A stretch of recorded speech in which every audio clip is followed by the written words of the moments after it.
Hello दोस्तों, स्वागत है आप सभी का मेरे चैनल NRZ अड्डा 07 में। आज हम पढ़ेंगे विष्णु दिगंबर पलुस्कर जी का जीवन परिचय है, क्योंकि ये भी बहुत ही इम्पोर्टेंट जीवन परिचय है। इसमें ज़रूर पूछ सकता है इनके बारे में, तो आप पढ़ लीजिएगा अच्छे से। और ये आपका BA second year 3rd semester music vocal का सिलेबस है।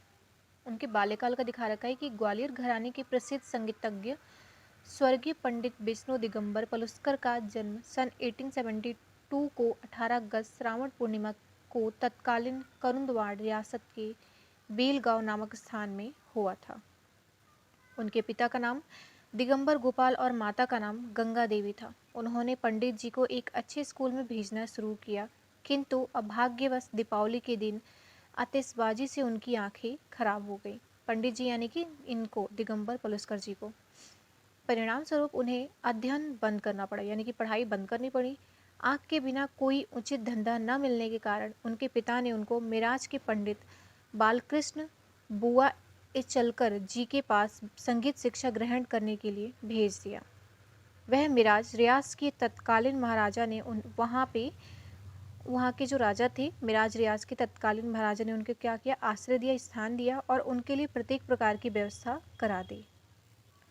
साथ में देखिए एक हृदय विदारक घटना हुई थी कि एक बार मिराज में एक सार्वजनिक सभा आयोजित हुई और रियासत के सभी प्रतिष्ठित व्यक्तियों को निमंत्रित किया गया, यानी कि बुलाया गया। पंडित विष्णु दिगंबर जी को राजप्राय प्राप्त होने के कारण आमंत्रित तो किया गया, किंतु उनके गुरु जी को नहीं बुलाया गया। इसे देखकर पंडित जी बड़े आश्चर्य में पड़े और उसका कारण जानना चाहा।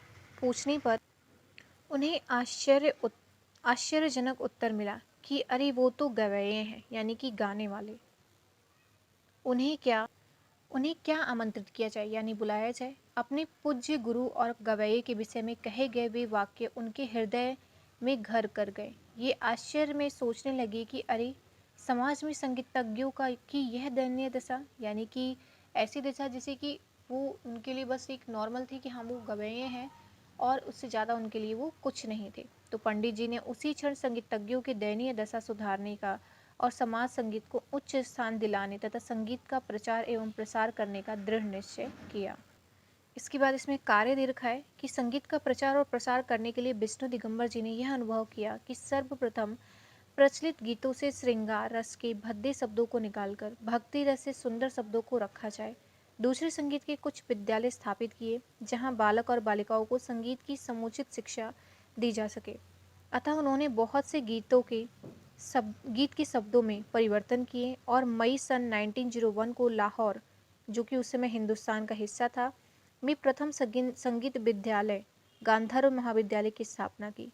संगीत कार्यक्रमों से जो कुछ धन उन्हें मिलता वे उसमें लगा देते। प्रारंभ में कोई भी व्यक्ति प्रवेश के लिए नहीं गया, किंतु पंडित जी निराश नहीं हुए। स्कूल के समय वे स्वयं तानपुरा लेकर अभ्यास करते। कुछ दिनों के बाद विद्यार्थियों की संख्या धीरे धीरे बढ़ती गई। ऐसे ही समय उन्हें अपने पिता की मृत्यु का दुखद समाचार प्राप्त हुआ। वे विद्यालय के कार्यों में इतने व्यस्त रहे कि उस समय भी घर पर नहीं जा सके। सन 1960 में पंडित जी ने बम्बई में गांधर्व महाविद्यालय की एक शाखा खोली। वहां पर उन्होंने लाहौर की तुलना में अधिक सफलता मिली। विद्यार्थियों की संख्या काफ़ी बढ़ गई। लगभग एक वर्ष तक विद्यालय का कार्य सुचारू रूप से चलता रहा। अपना निजी भवन लेने में विद्यालय को काफ़ी कर्ज लेना पड़ा। काफ़ी समय तक ऋण अदा नहीं किया जा सका। तब फलस्वरूप भवन ऋण में, यानी कि ऋण का मतलब होता है उधार में चला गया और विद्यालय बंद हो गया। तब पंडित जी का ध्यान राम नाम की ओर आकर्षित हुआ। वे गेरुआ यानी कि जो ऑरेंज कलर का होता है, गेरुआ वस्त्र पहनने लगे और रघुपति राघव राजा राम में हर समय मस्त रहते। इसके बाद वे नासिक चले गए और वहां राम नाम की स्थापना की। वैदिक काल में प्रचलित आश्रम प्रणाली को आधार पर पलुस्कर जी ने लगभग 100 शिष्यों को तैयार किया। वर्तमान समय में उन्होंने शास्त्रीय संगीत का प्रचार किया। इसका मुख्य श्रेय श्रद्धेय पंडित विष्णु दिगंबर पलुस्कर को है। उनके सपनों को साकार रूप आज दिखाई पड़ रहा है। स्कूल, कॉलेज और विश्वविद्यालय में संगीत सिखाए जाने की कल्पना उन्होंने 1901 में की थी। संगीत जगत उनका सदैव ऋणी रहेगा और उनकी श्रद्धा से उनका नाम स्मरण करता रहेगा। उनकी जो मृत्यु हुई थी